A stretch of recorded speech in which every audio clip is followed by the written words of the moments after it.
Većina privrednih subjekata na području Gračanice, zgrada bolnice, doma zdravlja, suda, obdaništa te 2 osnovne i srednje škole bez napajanja su toplotnom energijom od ponedjeljka. Žao mi je zaista, ali sve je moguće.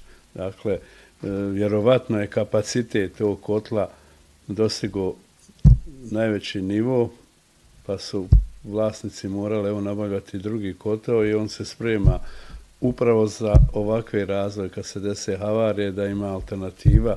Pored druge osnovne škole i gimnazije dr. Mustafa Kamarić, u kojima je u ponedjeljak poslijepodne prekinuta nastava, učenika nema ni u klubama 2 najveće škole na području Federacije Bosne i Hercegovine, mješovitoj srednjoj i osnovnoj školi Hasan Kikić. U naše gradske 4 škole u ponedjeljak, u utorak i u srijedu nije bilo redovne nastave, a da redovna nastava kreće u četvrtak.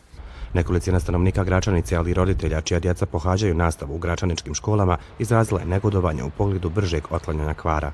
Pošto sam čuo da je došao novi kotao i nije normalno da se mijenja u jeku sezone grejne kotao novi za stari. Viša sila, namirit ćemo, ja radim u školi, pedagog sam u ovoj, namirit ćemo, radit ćemo. Ja sam živjela u Zenici 15 godina.